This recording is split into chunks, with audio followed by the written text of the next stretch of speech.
Neoplasia significa nuevo crecimiento. En el lenguaje médico común, una neoplasia se suele denominar tumor. Como ya sabemos, la neoplasia es un tumor y este se puede dividir en tumor benigno o tumor maligno. Cuando hablamos de un tumor benigno, sus características macroscópicas y microscópicas se consideran inocentes, lo que hace pensar que se quedará localizado y podrá ser extirpado mediante cirugía local. Un tumor es maligno cuando se aplica a una neoplasia. Implica que la lesión puede infiltrar y destruir estructuras adyacentes y diseminarse a lugares alejados, para ocasionar la muerte. Los tumores malignos se denominan en conjunto cánceres. No todos los cánceres ocasionan la muerte. Los más agresivos se encuentran entre los más susceptibles a ser curados, y el término maligno es una señal de alarma. Todos los tumores benignos y malignos tienen dos componentes básicos: el parénquima, que corresponde a células transformadas y neoplásicas, y el estroma de soporte no neoplásico y derivado del huésped, constituido por tejido conjuntivo, vasos y células inflamatorias derivadas del huésped. El parénquima de la neoplasia condiciona en gran medida su comportamiento biológico y es el componente que da nombre a tumor. El estroma es esencial para el crecimiento de la neoplasia porque transporta los vasos y permite el crecimiento de las células parenquimatosas. Vamos a proseguir con los tumores benignos. Estos se denominan añadiendo el sufijo "oma" al tipo celular el cual se originan. Por ejemplo, un tumor benigno originado en el tejido fibroso es un fibroma y un tumor cartilaginoso benigno es un condroma. En el caso de las neoplasias epiteliales se suele emplear una nomenclatura más compleja y variada. El término adenoma se suele aplicar no solo a las neoplasias epiteliales que crean estructuras parecidas a las glándulas, sino también a neoplasias epiteliales benignas derivadas del epitelio glandular y que carecen de un patrón glandular del crecimiento. Algunos ejemplos de tumores benignos son los papilomas, que son neoplasias epiteliales benignas que crecen en cualquier superficie. El pólipo, que es una masa que protruye por encima de la mucosa como ocurre en el intestino. Y el cistoadenoma son masas quísticas huecas que se originan típicamente en el ovario. En los tumores malignos su nomenclatura sigue básicamente la misma norma que los tumores benignos con algunas modificaciones. Las neoplasias malignas originadas en los tejidos mesenquimatosos sólidos o sus derivados se llaman sarcomas.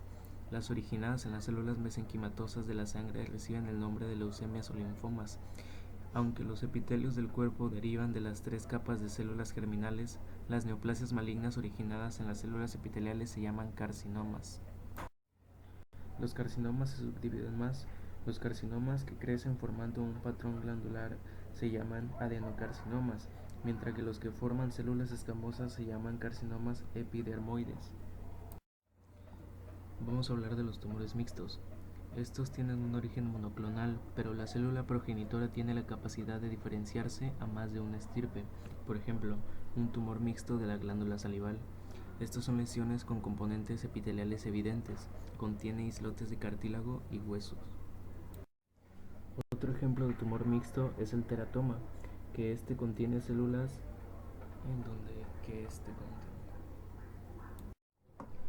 Otro ejemplo de tumor mixto es el teratoma, que es un tipo especial de tumor mixto que contiene células o tejidos maduros o inmaduros reconocibles derivados de más de una capa de células germinales e incluso a veces de las tres. Los teratomas se originan a partir de las células germinales totipotenciales como las que se encuentran normalmente en el ovario o el testículo y que aparecen a veces de forma anormal en los restos embrionarios de la línea media. Vamos a hablar de las características de las neoplasias benignas y malignas. Hay tres características fundamentales que permiten distinguir la mayor parte de los tumores, que son la diferenciación y anaplasia, infiltración local y la metástasis. En la diferenciación y anaplasia, la diferenciación alude al grado de parecido entre las neoplasias y las células parenquimatosas en que se originan, y la anaplasia significa la ausencia de diferenciación. En general, las neoplasias benignas están constituidas por células bien diferenciadas que se parecen mucho a sus equivalentes normales. Por ejemplo, un lipoma está constituido de células adiposas maduras llenas de vacuolas, citoplásmicas de lípidos, y un condroma es una neoplasia de células cartilaginosas maduras que sintetizan la matriz cartilaginosa habitual como evidencia de diferenciación morfológica y funcional. En la diferenciación en aplasia, los tumores constituidos por células indiferenciadas se llaman anaplásicos, un rasgo que indica ser maligno. Las células anaplásicas tienen las siguientes características morfológicas: el pleoformismo, que es decir, la variabilidad de tamaño y forma; las alteraciones nucleares, estas incluyen hipercromatismo extremo, variabilidad del tamaño y forma de núcleos o presencia de nucleolos únicos o múltiples anormalmente prominentes. Se pueden formar células gigantes tumorales. Estas son mucho más grandes que las células vecinas y pueden tener un núcleo enorme o varios núcleos. Las mitosis atípicas, que pueden ser numerosas. La presencia de múltiples usos anárquicos pueden dar origen a mitosis tri o tetrapolares. Y la pérdida de la polaridad, de forma que las células anaplásicas crezcan de patrones de orientación reconocibles entre ellas. Estas células pueden crecer formando sábanas, con pérdida total de las estructuras comunes como glándulas o la arquitectura de escamosa estratificada. El epitelio displásico se reconoce por una pérdida de uniformidad de las células individuales y su arquitectura. En la infiltración local, el crecimiento de los cánceres se asocia a una infiltración, invasión y destrucción progresiva de los tejidos circundantes, mientras que la mayor parte de los tumores benignos crecen como masas cohesivas y expansivas. Dado que los tumores benignos crecen y se expanden lentamente, suelen rodearse por un ribete de tejido fibroso comprimido. Esta cápsula corresponde principalmente a matriz extracelular que se deposita por las células estromales como los fibroblastos, que se activan por una lesión hipóxica de las células parenquimatosas en relación con la compresión por el tumor que se expande. Por último, vamos a hablar sobre la metástasis. Esta se define como la diseminación de un tumor a lugares que están físicamente separados del tumor primario y permiten clasificar de forma inequívoca a un tumor como maligno. Las neoplasias malignas se diseminan por uno de estos tres mecanismos, que son la siembra de las cavidades corporales, la diseminación linfática y la siembra hematógena. En la diseminación por siembra ocurre cuando las neoplasias invaden una cavidad corporal natural. Esta vía de diseminación es especialmente frecuente en los cánceres de ovario, que suelen recubrir de forma extensa la superficie peritoneal. Los implantes pueden literalmente cubrir todas las superficies peritoneales y no invadir los tejidos subyacentes. En este caso parece como que la capacidad de reimplantarse y crecer en lugares alejados del tumor primario es distinta a la capacidad de invadir. El ganglio linfático centinela es el primer ganglio que recibe la linfa de un tumor primario.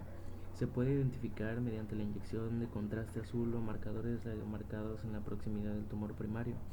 Las biopsias del ganglio centinela permiten determinar el grado de diseminación del tumor y se usan para planificar el tratamiento. Es importante recordar que el aumento de los ganglios cercanos a una neoplasia primaria plantea la posibilidad de una siembra metastásica. Esto no es siempre así. Los productos narcóticos de la neoplasia y los antígenos tumorales suelen inducir respuestas inmunitarias en los ganglios, como la hiperplasia de los folículos y la proliferación de macrófagos en los senos subcapsulares. Por eso, siempre se debería comprobar la presencia de un tumor en un ganglio aumentando de tamaño mediante el estudio hipospatológico. Algunos carcinomas muestran tendencia a crecer dentro de las venas.